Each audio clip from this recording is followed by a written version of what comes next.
welcome to Whispers of Ink.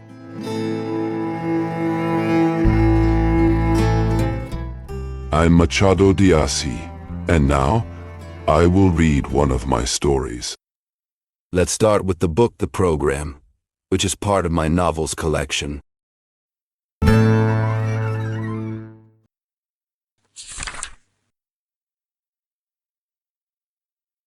Chapter 1. Mr. Pitada looked at the boys and smiled, as if remembering something from long ago. He was an old school teacher from Gamboa, a quiet neighborhood in Rio de Janeiro, and it was the year 1850. The boys sat quietly, waiting for what came next. They were 5 of the oldest and 11 years old, and they knew better than to move too much when he spoke. "Boys," he began, "I was once a boy too, just like you. But I was not a wild boy. I was a boy with sense, a lot of sense. Understand?" "Yes, sir," they all said at once. "I didn't go into the world like a fool, running around without direction. No, I had a plan. A real plan. Do you know what a plan is?" "No, sir," they answered. "A plan," he said slowly, "is a list of things you must do at a certain time. Like in a theater. You have a play, maybe a short comedy, a dance, or a little song. That list is called a program. And that's how I came into the world, with a program in my hand. Not like a runaway slave or a lazy worker with no job and no idea where he's going." He paused, proud of his words. Then he repeated softly to himself, "A program. Yes. My dream," he continued, "was to become a teacher of young boys. To teach them what little I know, to shape the minds of future citizens. To give the first shape to the spirit of a citizen. Understand?" "Yes, sir." He stayed quiet for a few minutes, letting the words sink in. The boys didn't move, not even their eyes. They waited for him to speak again. While he thought, he moved his fingers across the front of his shirt, making soft waves in the fabric. It was a small thing, but it gave the boys something to watch. There was little else to do. One of them, the most mischievous, tried to copy the teacher's heavy breathing. The others were shocked. They all knew the school rule. If the guilty one could not be found, everyone was punished. That was one of the master's favorite ways to teach honesty. "Tell tales," he used to say, "and you build a strong nation." He walked straight ahead, lost in thought, his mind racing through the events of the morning. The boys had already forgotten everything, chasing each other in the street with the joy of freedom. But for him, the teacher known as Pitada, the morning had been meaningful, perhaps more than he realized. He had stood in front of them, speaking not just to teach, but to express something deeper. Ever since he was 15 or 16, he had mapped out his entire life: studies, friendships, travel, marriage, and even the school where he now stood. Every stage had been planned, written down, and carefully organized. That morning, he had been speaking from the heart, reciting the story of his life like a personal manifesto. But the boys didn't understand. One of them, a bold little 10-year-old who didn't grasp a word, had made a face. Another, Romualdo, the oldest among them at 11 years and 3 days, had pinched the boy's arm to make him behave. The pinch was a warning, meant to bring him back to attention. But Pitada hadn't noticed. He was too caught up in his own words. "What did I do," he had asked out loud, "to end up in this profession? And then he had answered himself. I did this, he planned my life from the start. I imagined everything. I wrote it all down.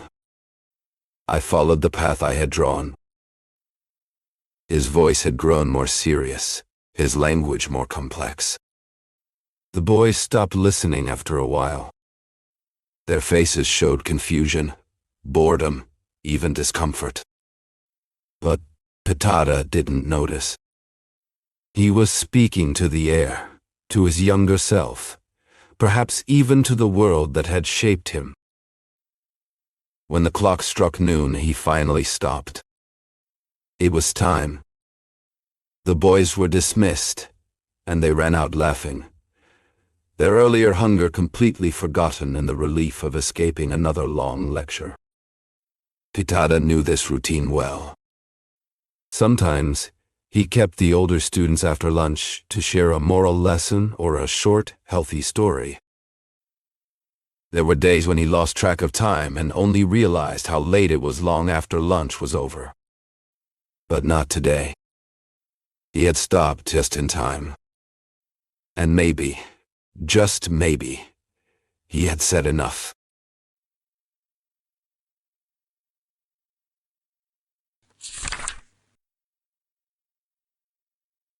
Chapter 2. Romualdo couldn't stop thinking about the idea of a plan. It stuck in his head like a song you can't forget. 3 or 4 years passed, and he started repeating the exact words his teacher once said. By the time he was 17, he added his own thoughts and ideas to them. He believed this plan was the most important lesson any young man could follow. More useful even than the Latin he was forced to study back then. 2 things in his daily life pushed Romualdo to write his own plan and to stick to it. The first was the house of a government minister, right on his street. Whenever Romualdo saw the minister walking by, or his guards, or his fancy carriage and uniform, something inside him lit up. Why couldn't he be the minister? That question stayed with him. The second thing was a wealthy family who lived across the street. Their house was always full of life parties, dances, big dinners. Romualdo often stood outside watching. He saw the carriages arrive, the ladies step out, dressed in expensive clothes, sparkling with diamonds on their necks, ears, even in their hair. They held the arms of handsome men in fine suits. Together, they walked up the stairs, where the carpet muffled every step. Then they disappeared into the brightly lit rooms. Romualdo could see the chandeliers through the windows. He saw the mirrors inside, the couples dancing, the joy. Each time he saw all this, he felt something rise in him, the dream of being the host of such a party, or the husband of one of those beautiful women. Why not him? Why not? Even the romance novels he read helped feed these dreams. From them, he learned how to speak of love, how to see beauty in everything from a mother's kiss to the smallest branch in the forest. To him, everything was part of the same divine creation. And then there were the girls his age. All of them seemed pretty. Strangely, their eyes were always the same color, as if they had all been written in the same ink, all offering the same invitation to the same feast. Romualdo was a young man full of fire and dreams, and nothing less than greatness seemed to suit him. The sun itself, he believed, had been created just for him, not for anyone else, unless by accident, like a band playing music in front of one house and being heard all down the street. So imagine how strong his ambition must have been. He had this idea that life needed a plan. How else could you live especially a long life without one? Without a plan, you'd be like a traveler with no map. Sure, surprises can be nice, but more often than not, they bring trouble. A good plan cuts down the risks and makes the journey smoother. That's what Romualdo felt anyway, even if he couldn't explain it in fancy words. He looked up to the great men of the past, the ones he read about in Plutarch's books. He believed they all had plans, and that's how they became heroes. If any of them had started with nothing, well, that was rare, and probably silly. So he decided it was time. "Let's make a plan," he said out loud, as if the world needed to hear. "Let's follow the teacher's advice." He wrote this plan deep in his heart, the most honest place he knew, using his willpower as the pen. It was like a page torn from the book of destiny, because destiny, he thought, is something you build. Napoleon had turned a sword into a crown, again and again. Romualdo didn't want a sword, but he did want the life that came with it. He wanted to marry one of those beautiful ladies he saw stepping out of carriages on their way to parties. And yes, he wanted that carriage too. His plan included everything: love, success, and respect. He would study literature, understand science, and maybe even enter politics. Every part of life deserved its own line in his great story. He was 18, maybe 19. Tall, bold, and hungry for more. His parents were humble, but his soul was not. And his dream, though written in silence, was loud enough to echo through time. Romualdo believed he was capable of doing just about anything. He felt it was a waste to focus on just one thing when he could be so much more. Sure, leading people or writing something like Hamlet Troset was impressive. But why not do both? Why couldn't he be a Pitt and a Shakespeare both respected and loved? That's exactly what he dreamed of. With his eyes fixed on the sky and a thoughtful line across his forehead, he imagined all his future victories. From his very first poem to the moment he'd ride in the minister's carriage, he saw it all. He was handsome, strong, young, determined, talented, and full of ambition. And now, with the strength of someone who knows his powerful, he was ready to say to the world, "Make space for me. Make space and give me the best spot."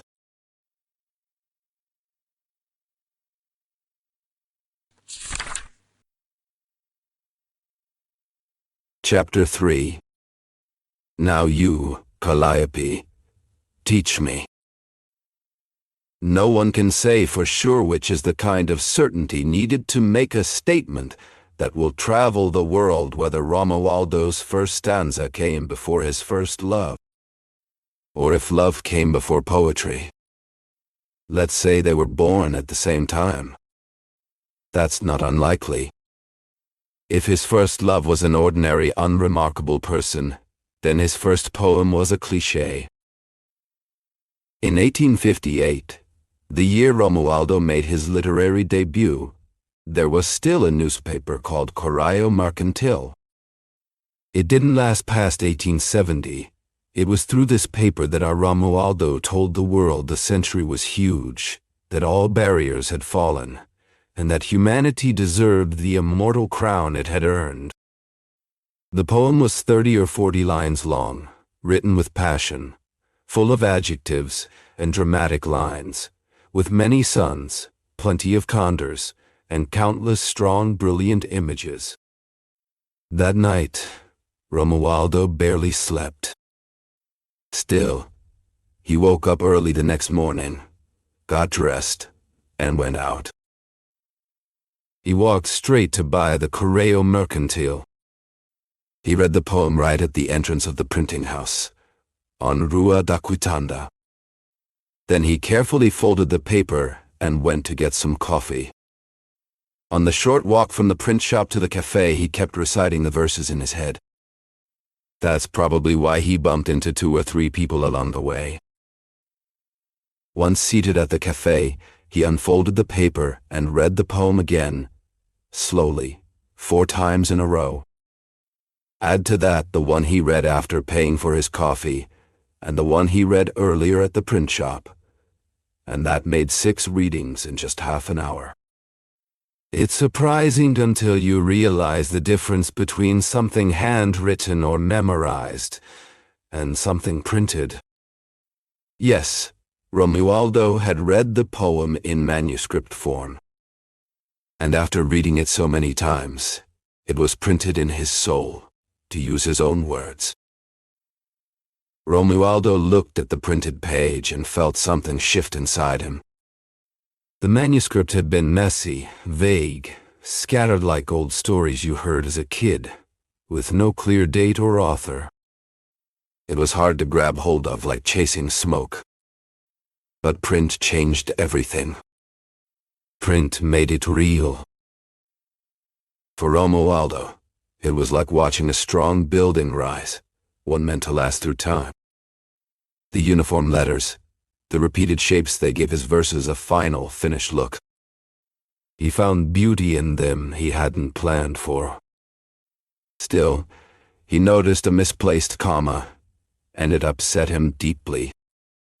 By the end of that year, Romualdo had written and published about 20 different pieces on all sorts of topics. He gathered some friends' boys his own age, convinced a printer to help, passed around sign-up sheets, collected a few names, and launched a literary magazine called Mosaic. That's where he first tried his hand at writing prose. Romualdo's secret dream was to create something like the Revue de Deux Mondes, which he had seen at his boss' house. He never actually read the review, but had heard it was one of Europe's most important journals. So he decided to make something just like it, here in America. Even though that bright dream faded by May 1859, his work didn't stop. That same year, the first volume of Truths and Fantasies came out. I say first volume because that's what the print said, and that's what Romualdo had planned. After all, what is poetry, he used to ask, if not a mix of fantasy and truth? Goethe, when he named his memoirs Truth and Poetry, had made a silly mistake. The second word alone, poetry, was enough to cover both meanings. So, no matter how his thinking changed over time, poetry would always carry those same essential traits. That's why he could name all of his future poetry collections Truths and Fantasies. Romualdo's first book of poems, titled Verdade e Quimeras, came out in December 1859. That month was even more exciting and sweet for him than the day his first article appeared in the Correio Mercantil. "I'm a published author," he laughed, holding the first printed copies in his hands. He opened one copy after another, flipping through the pages back and forth, scanning the table of contents, reading the preface over and over again. He saw the title Verdades e Quimeras in newspapers, in catalogs, in poetry collections, everywhere. It felt like he had become a classic already. Other volumes followed, each marked with Roman numerals, Volume 2, Volume 3, Volume 4, Volume 9. What else could newspapers say about him? Year after year, but repeat the same praise. Each year, this talented and tireless poet gives us a new volume of his wonderful Verdades e Quimeras. He started this collection in 1859, and the response has been nothing short of flattering for a new writer, and so on and so forth. Flattering indeed. The whole press welcomed his debut with kindness. 2 of his friends even called him the Gonzaga of Romanticism. In short, Romualdo was a success.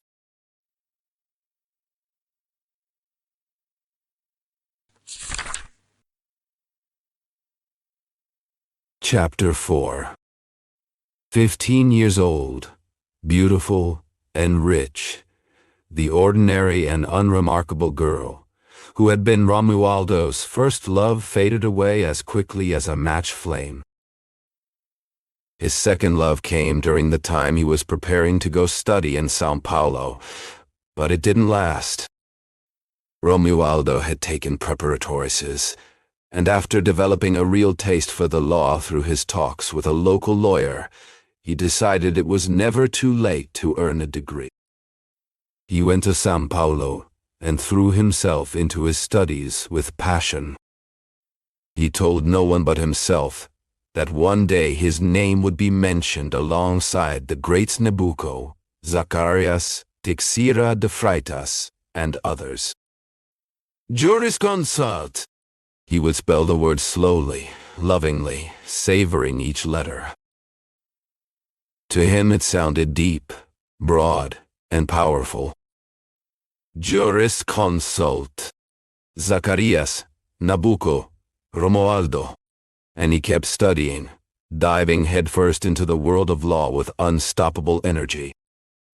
But let's not forget two important facts. He was young, and he loved literature. As a young man, he fell for a few girls' academic crushes, fleeting as pages flipped by tired hands. During the first 2 years, there's nothing special worth writing down. But the third year, that one holds a beautiful story. It was about a 15-year-old girl, the daughter of a wealthy farmer from Guaratinguetá. She had come to the provincial capital with her family. Romualdo, living on a tight budget and working hard to finish school, realized marriage could be a smart move. The farmer was rich, and the girl liked him. This was her very first love, blossoming at 15. She will be mine, Romualdo whispered to himself, making a silent promise. Their connection began through the farmer's nephew, Josino M., a classmate of Romualdo's and, like him, a lover of books. The farmer soon returned to Guaratinguetá. Before leaving, he warmly invited Romualdo to visit during the school break. The student promised he would, and from that moment on, time seemed to crawl. Days didn't pass, they dragged like centuries. But it wasn't all bad. At least it gave him plenty of time to build and rebuild his amazing life plans. Romualdo spent more than a few good weeks deciding whether to get married right away or wait until after finishing school. In the end, he decided that marrying immediately was the better choice. Another question that took up a lot of his time was whether he should finish his studies in Brazil or go to Europe. Patriotism won in the end. He would stay in Brazil. But once he graduated, he planned to go to Europe for 2 years. He wanted to study politics and society up close, gaining the experience needed by someone who hoped to become a government minister one day. At that time, he wrote these words to a friend back in Rio de Janeiro. "Prepare yourself, my good Fernandes, because we'll be traveling soon. I won't accept any excuses from you. Luckily for us, money won't be a problem, and we'll travel in comfort." What a joy that will be. Me, Lucinda, and you, dear Fernandes. Vacation days finally arrived, and Romualdo and Josino were quick to go to the farm of the girl he loved. The farmer said, "Now I've got them, and I won't let them go again." Lucinda appeared before our hero with all the beauty of a morning at dawn. That's how he described the moment in some verses later published in the Echo of Guaratinguetá. She was truly beautiful, lovely, graceful, charming, and full of life. Even though the comparison with Dawn might have been a bit common, it was still the best way to describe her.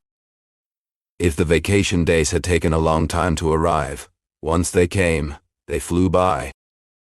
Those days had wings, soft angel wings, and if Romualdo kept anything from them, It was just a sweet, fresh scent. At home, Lucinda seemed even more beautiful than she had in the provincial capital. And it's worth noting that the good impression he had made on her at first had grown even stronger after a few weeks together. In short, and without using too many words, the two of them were deeply in love. Romualdo and Josino sat in their small bedroom late one night, the candlelight flickering against the cracked walls. Their eyes said more than words ever could. Across the room, Josino grinned like he was holding the best secret in the world. "I've got something good for you," Josino said, nudging Romualdo. "Try to guess." Romualdo shrugged, pretending not to care. "I don't know." "Tell me." Josino leaned in, lowering his voice. "There's going to be a wedding soon." Romualdo's eyes widened. "A wedding? Who's getting married?" "The local judge." "No way." "Who's the lucky girl?" "Your cousin Lucinda." Romualdo jumped up from his chair. His face turned pale. His hands shook. But he didn't say a word. He just stood there, trying to hide how he felt. Josino kept going, clearly enjoying himself. "Picture this," he said. "The judge, dressed in his finest, trying to look serious, while Lucinda walks down the aisle looking like a dream. I heard the wedding's not happening right away, though." Romualdo blinked. "Why not?" "Because her father, who's super religious, asked the Pope himself to come and marry them in Guaratangueta."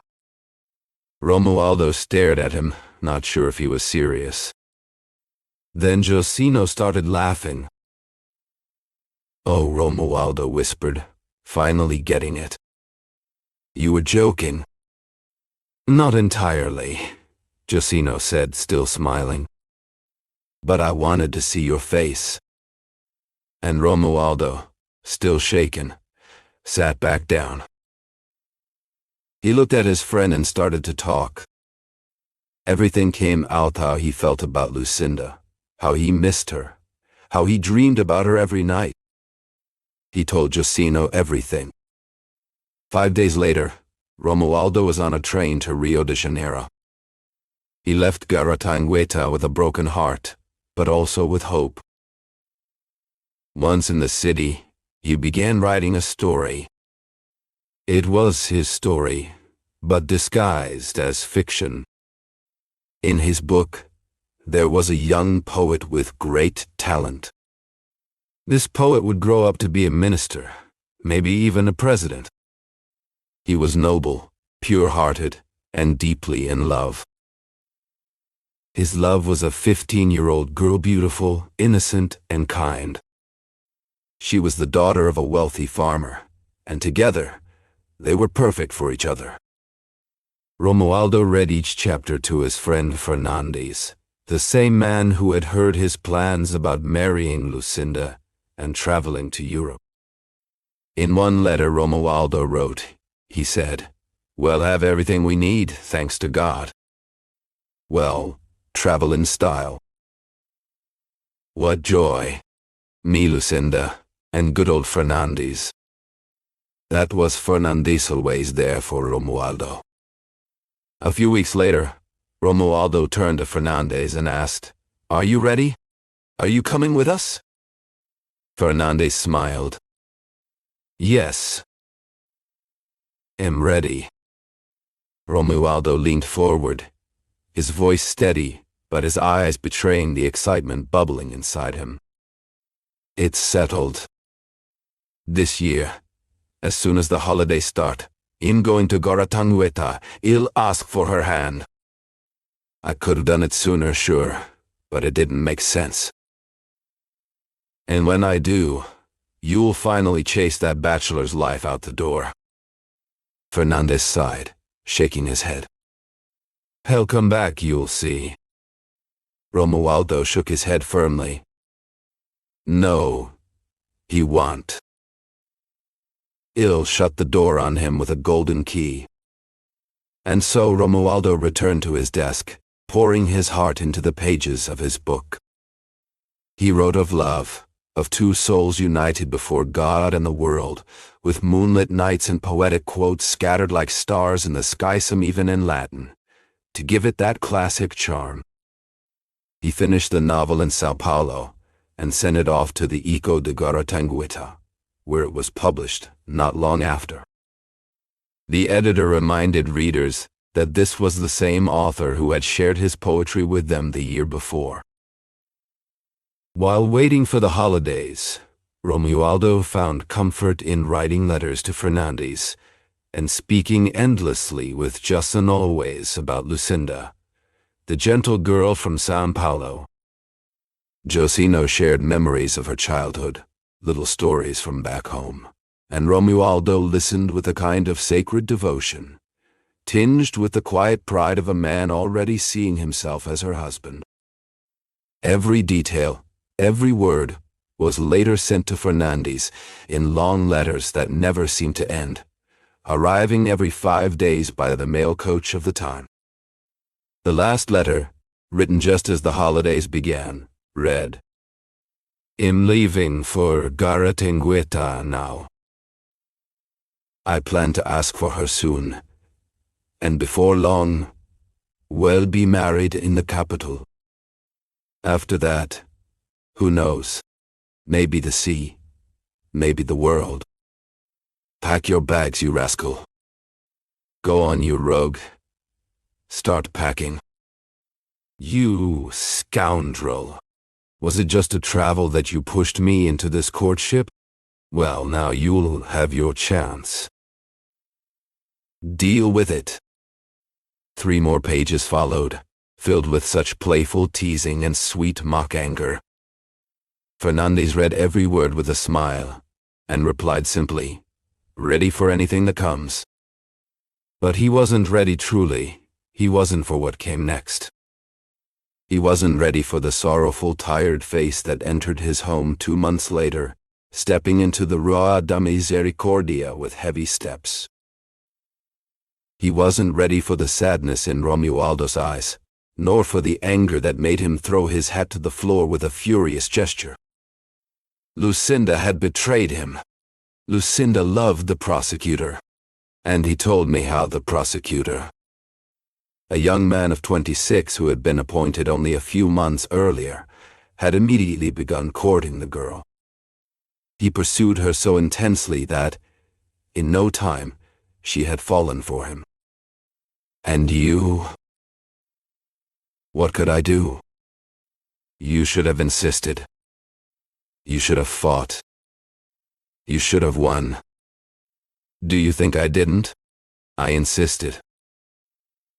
I did everything I could, but if only you knew how women are. 15 years old, 16 at most, faithless from birth. I insisted. Could I have done less? And I even had Josino on my side. He told her exactly what he thought. But what can I do? That damn prosecutor. Just like any other. Anyway, they're getting married. Getting married? Yes, getting married, Romualdo shouted, angry. He bit his nails, staying silent or letting out short, quiet laughs filled with rage. Then he ran his hands through his hair, punched the air, lay down on the hammock, and smoked 5, 10, 15 cigarettes.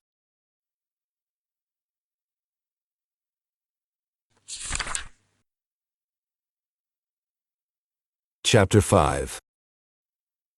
Romualdo didn't waste time. Like many men who needed to forget something or someone, he threw himself into work. That's what he told himself, at least. And so, he left for São Paulo, where he finished his law degree without looking back. It didn't take long for him to heal from that painful love affair in Guaratinguetá shore. When he saw her again 2 years later, he felt something stir inside. But the worst was over. There'll be others, he thought, already looking ahead.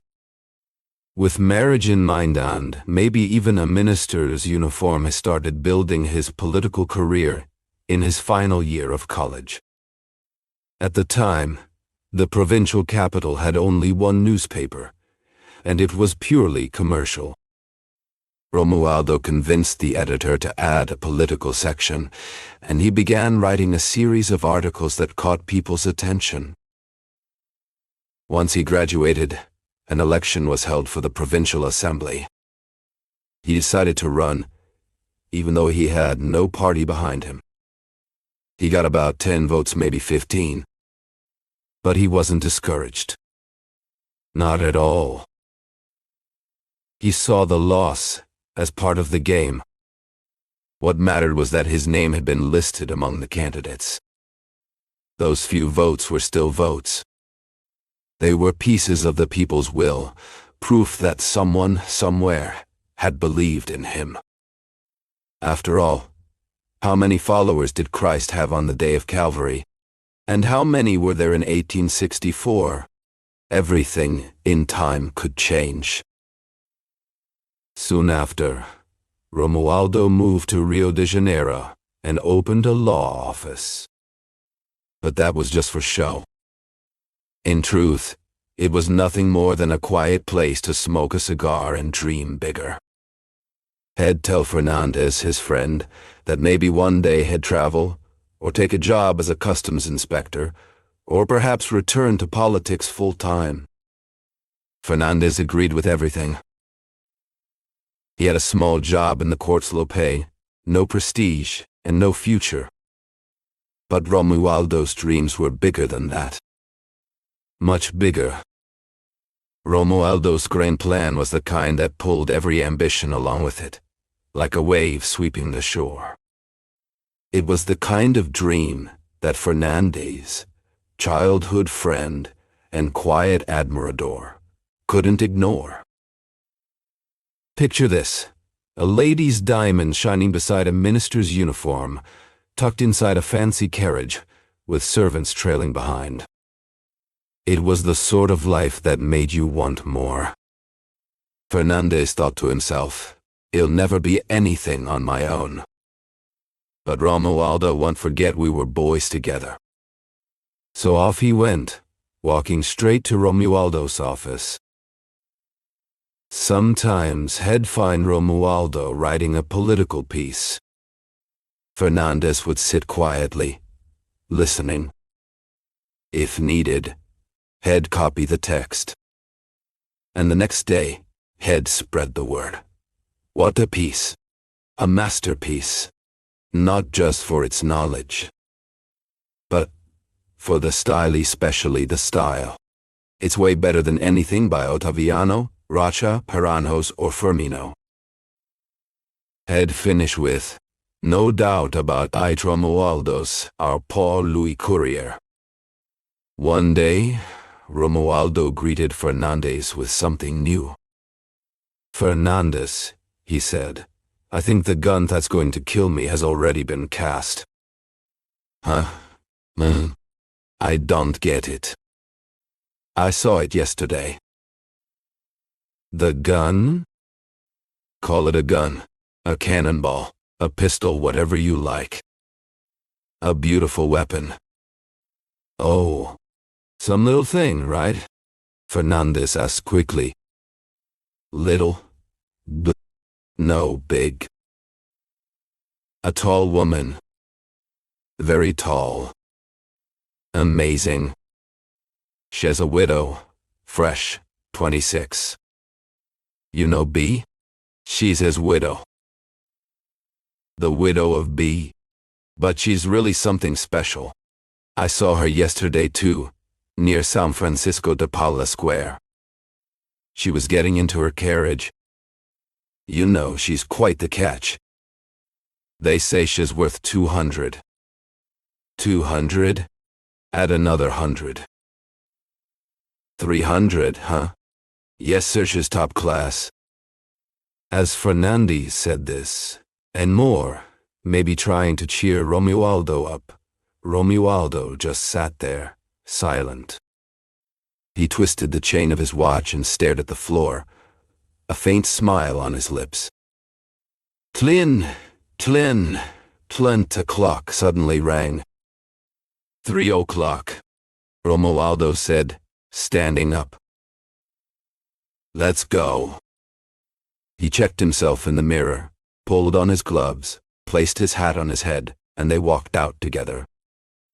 The next day, and the days after that, the widow became the only topic of conversation between the two friends. Their talks happened every afternoon in the office, between 11 and 3. Fernandez made sure to keep the flame alive.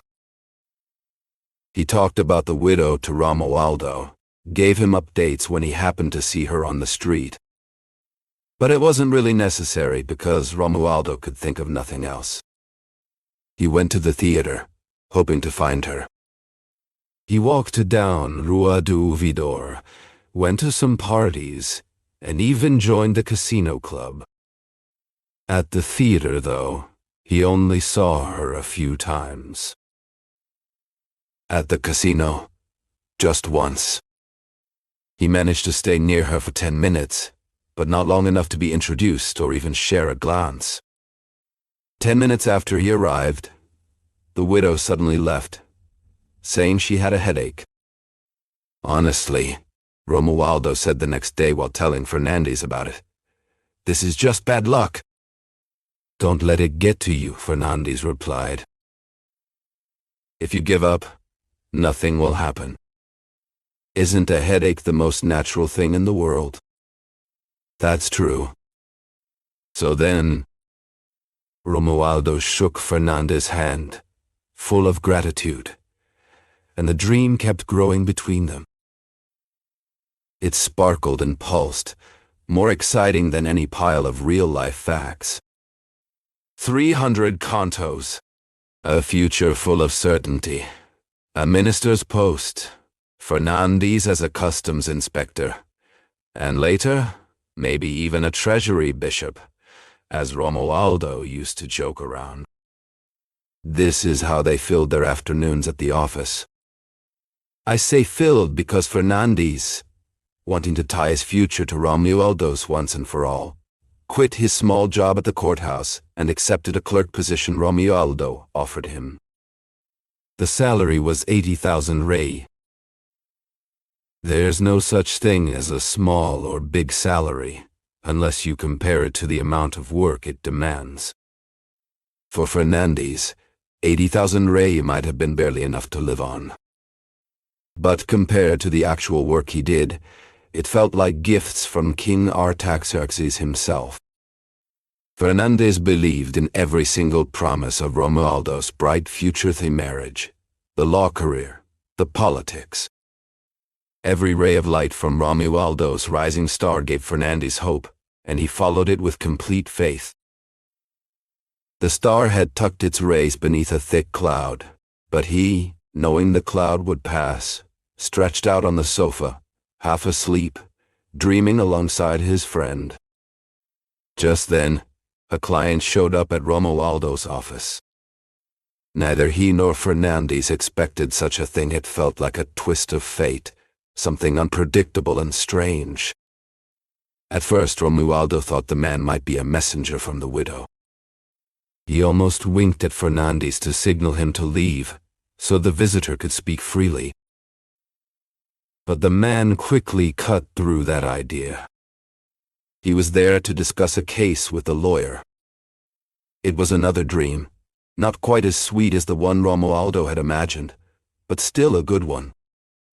Fernandez hurried to offer the man a chair, took his hat and umbrella, and asked if the draft might be bothering him. Meanwhile, Romualdo, who understood the situation more clearly, greeted the client with the look of someone who spends all day long dealing with cases and legal papers. He wore the face of a man who had nothing else to do but read lawsuits and write appeals. The client, flattered by Fernandez's kindness, felt shy and nervous in front of Romualdo. Still, he thanked the heavens for walking into an office where the lawyer was so in demand and the clerk so polite.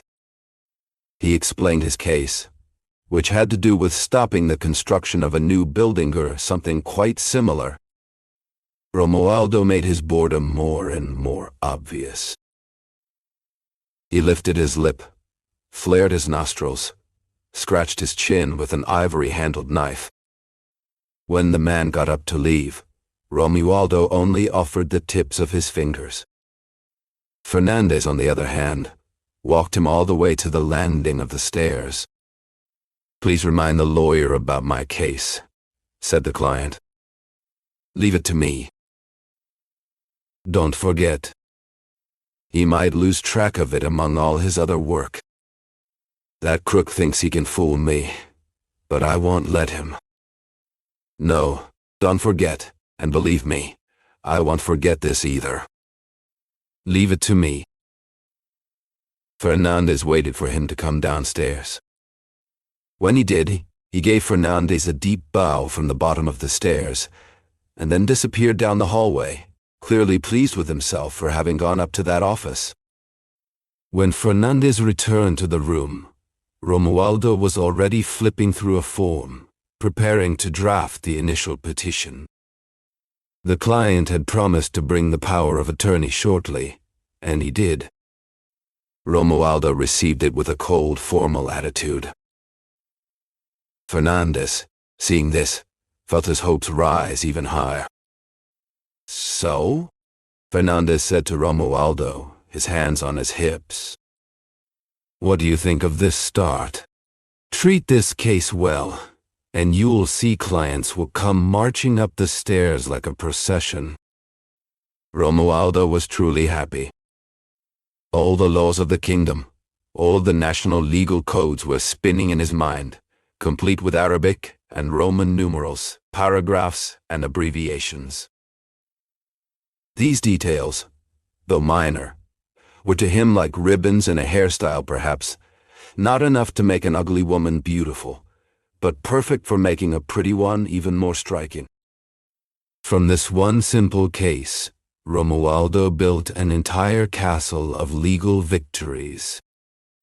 He imagined the client multiplying into dozens of clients, objections turning into more objections, and lawsuits flowing endlessly like a river of legal papers. Soon after, Romualdo managed to be introduced to the widow one evening at a colleague's house. She received him with a certain coldness. She said she had a headache. Romualdo left the house feeling extremely excited. It seemed to him, and he was probably right, that she hadn't ignored 2 or 3 of his glances. The next day he told Fernandez everything, who was just as happy as he was. "Well done," Fernandez exclaimed. "Didn't I tell you? Just be patient. Have patience. Did she offer you her house?" "No. She said she had a headache."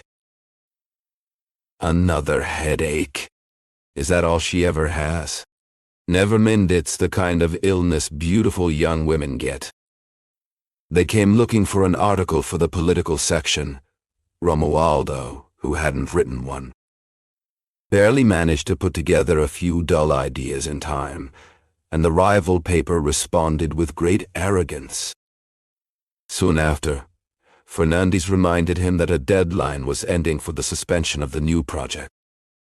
Romualdo prepared his arguments in the case, again in a rush, so rushed that he ended up losing the case. But what did it matter? The widow was everything. 300 contos. A few days later, Romualdo received an invitation to a ball.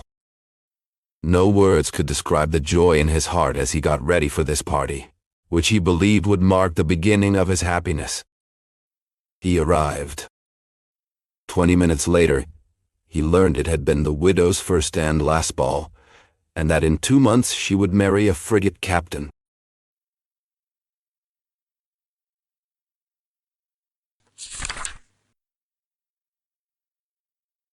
Chapter 6. Romualdo's second romantic failure made him turn away from thoughts of love. Women know they're like the finest wine from Cyprus, intoxicating at first, but eventually leaving you with a bitter taste. And just like drunk men, lovers always promise more than they can deliver. But Romualdo wasn't only chasing love, he was chasing power too, and that hunger for success stayed with him like the only strong beam left standing after a house collapses. What's more, his friend Fernandez had big hopes for Romualdo and refused to let him give up. He kept pushing, trying to lift his spirits and get him excited about a new plan. "What's wrong?" Fernandez asked. "Just because one woman got married, are you going to swear off marriage forever? That's not even something people say out loud. You shouldn't even think like that, let alone tell anyone." "Oh, he'll tell them," Romualdo shot back. "He'll tell them for sure." "Come on now." "He'll tell, he'll admit it. He'll shout it from the rooftops," Romualdo replied, pulling his hands out of his pockets and waving them in the air. Then he shoved them back in and started pacing again, back and forth across the room. Fernandez lit a cigarette, took 2 long drags, and went back to his argument. He reminded Romualdo that, in the end, it was all just bad luck. He had met her too late. She was already seeing the Navy captain. If Romualdo had shown up sooner, he would have won her. There was no doubt about it. "And now, let's be honest," Fernandez said. "Now is the time to find someone else. Show people you've got no shortage of admirers." "No," Fernandez added, shaking his head. "I wouldn't wish that lonely life on you for anything. You don't understand women, Romualdo." "Maybe not," Romualdo said. "But let it be." Fernandez didn't push further. He knew that time, chance, and Romualdo's own ambition would do more convincing than any words he could say. "Fine," he said. "Let's drop it." But Romualdo had a plan of his own. He decided to switch the order of his life goals. Instead of getting married first and then heading to Parliament, had flipped the script. He would start as a congressman and a government minister, and only after Head made his fortune would he finally settle down with a rich wife by his side. Romualdo often thought to himself, back home, politics doesn't demand much money. You don't need a fortune to get a seat in the chamber or the Senate, or even a ministerial post. In fact, if a minister wanted to marry a rich widow, he would probably win her hand, even if another suitor was stronger, maybe even a frigate captain. He didn't add that if the suitor was a frigate captain, he would surely win provided he happened to be the minister of the Navy. But that kind of joke needed a cheerful, relaxed spirit, and Romualdo was far from cheerful. He was deeply discouraged. Several months passed. Fernandez tried hard to catch Romualdo's attention, pointing out dozens of pretty women, rich heiresses, wealthy widows, but nothing moved the young lawyer. His only interest now was politics. He threw himself into it completely. He worked closely with newspapers, visited influential politicians, and met with leaders of political delegations. Political hopes bloomed wildly in his heart, and those hopes spread to Fernandez too. Eventually, Fernandez began to think like his friend. He even agreed that Romualdo should wait to marry until after becoming a minister. Romualdo lived in a kind of dream. Party leaders smiled at him in a way that hinted at votes, positions, and government posts. They patted his shoulder, shook his hand with a knowing look, and made him feel part of something big. In less than 2 years, Romualdo whispered to Fernandes one day, "Everything will change." "It already has," Fernandes replied. "Don't you think so?" "Oh yes, very much." Indeed, the politicians who visited Romualdo's office and home kept telling him the same thing. Elections were coming soon, and he should run for the chamber. If the party didn't support him, it would be an act of betrayal. Some repeated kind words from the party leaders. Others accepted dinner invitations, already counting on returning the favor once Romualdo was elected. The elections arrived, and Romualdo officially became a candidate for the capital. He was born there, known there, and expected to win or lose there.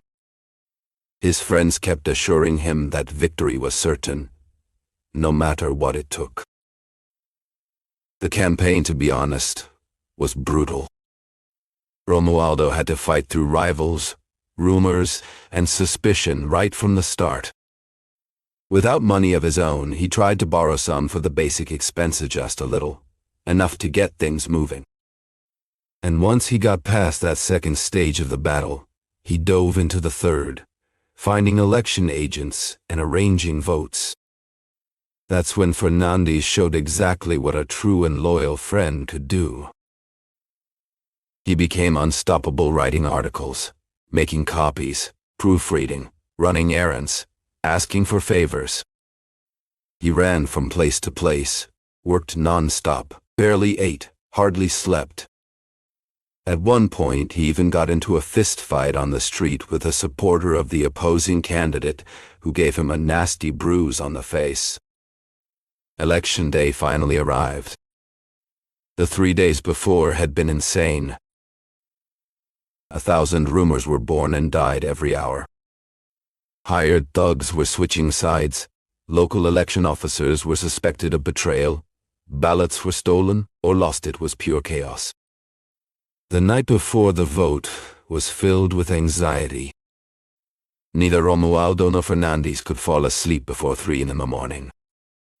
And even then, Romualdo woke up 3 or 4 times, caught in the middle of a beautiful dream. In his dream, he had won. He saw himself speaking in the chamber, proposing a vote of no confidence, achieving victory, and being called by the new head of the council to take the Navy portfolio. As a minister, he shined. Many praised him, while others criticized him, something politics could never do without. Suddenly, a beautiful and wealthy widow appeared in his dream, one who was also being courted by a naval captain.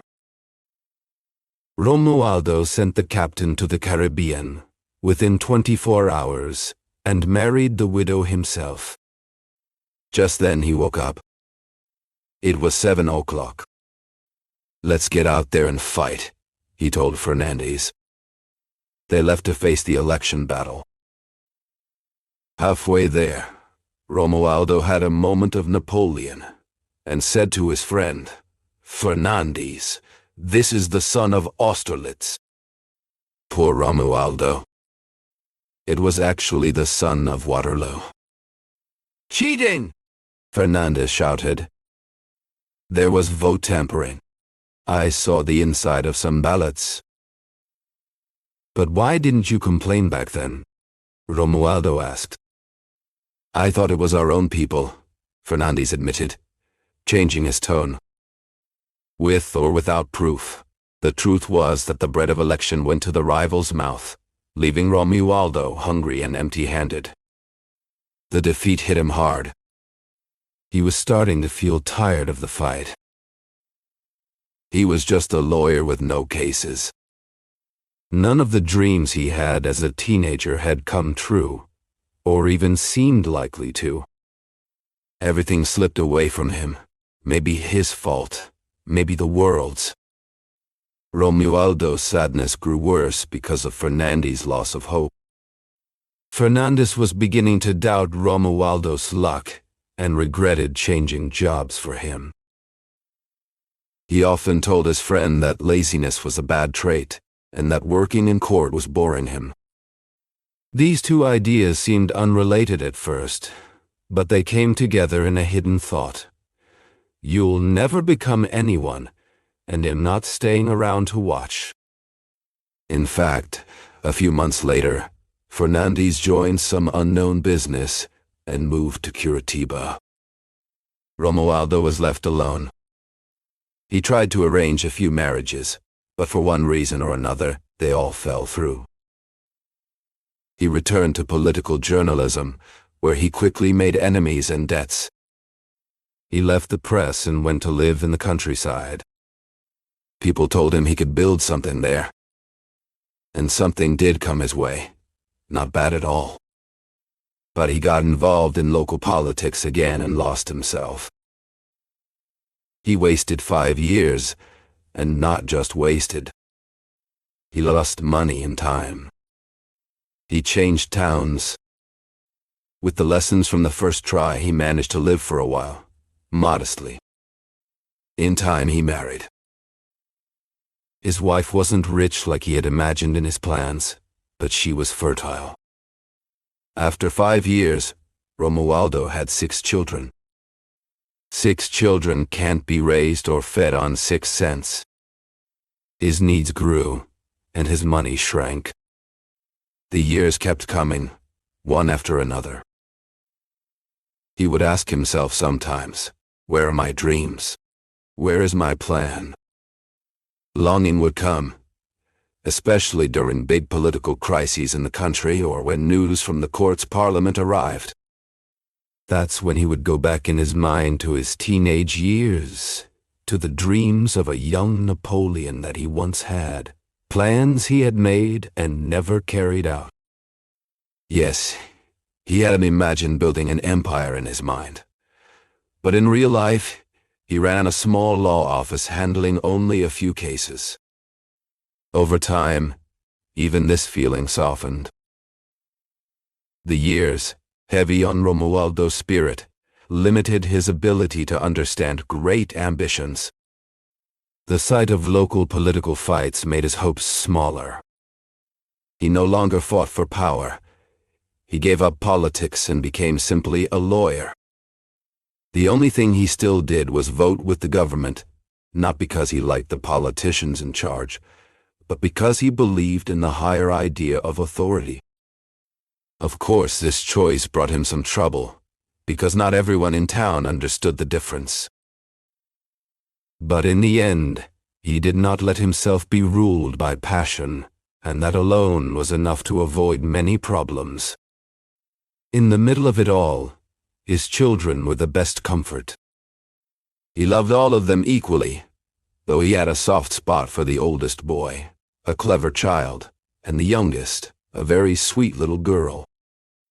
Their mother had raised them all and was ready to raise the one still to come, already 5 months into her pregnancy. Whatever happens, Romualdo told his wife, God will help us. 2 of his children had died from measles. The last one was born dead. He was left with 4 children. At that time, he was already 45, his hair completely gray, his face tired. Luckily, he was healthy and kept working. He had debts, yes, but he paid them little by little, cutting back on some expenses. By the time he turned 50, he was worn out, but still raising his children. He had even taught them how to read and write himself. He would sometimes come to the capital and stay only a short while. In the early days, he looked at the city with sadness, longing, and a faint hope for change. His old dreams would shine in his mind again. Romualdo couldn't walk past the old office building without feeling a sharp pain in his chest and a strange rush of youth. The Ovidor Street, the elegant shops, everything brought back memories of his younger days. Those memories gave him a bit of strength, which he carried with him back to the countryside. In the beginning, he worked with a small lamp of hope burning inside him. But the oil ran out quickly, and the light faded. Eventually, even that stopped. Now he came to the city, did what he needed to do, and left again, cold, indifferent, resigned. One day he was 53 years old, his hair completely white, his face wrinkled and tired. He had come to Rio de Janeiro with his wife when he saw a man on the street who looked like Fernandes. It was hard to believe the man had aged, yes, but the face was unmistakable. What seemed least like him was the rest: the elegant overcoat, the polished boots, the stiff shirt with a diamond button on his chest. "No way is that Romualdo," he said to himself. "Hello, Fernandes," he called out. "Hello, and how are you?" "I'm fine." "And you? What have you been doing?" "I live outside the city now. I'm a country lawyer." "You must be a banker, right?" Fernandes smiled, clearly pleased. He invited him to dinner and explained that he had started a profitable business, and luck had been on his side ever since. He was doing well. He lived outside. In Paraná, he had come to the city to try to get a title, a knighthood, maybe even a medal. He already had one honor, but so many people were calling him Sir that he had no choice but to make it official. "Well, look at you, Romualdo." "Well, look at you, Fernandes." "We're getting old, my friend." "Blame the years," Romualdo replied sadly. A few days later, Romualdo returned to the countryside, offering his house to his old friend. Fernandes offered his help in Curitiba in return. On the way back, Romualdo began to remember, compare, and think. Still, he never wrote a program, he said bitterly. Then he added, after a pause, "Maybe it was my own program that ruined me all those big dreams. If I hadn't wanted so much." He found his children waiting at the door of the house. He saw them run to hug him and their mother. He felt his eyes grow moist and was happy with what life had given him. Then, once again comparing his dreams with reality, he remembered Schiller, whom he had read 25 years earlier, and echoed the poet's words. "I too was born in Arcadia." His wife, not understanding the phrase, asked him if he needed anything. He replied, "Your happiness and a cup of coffee."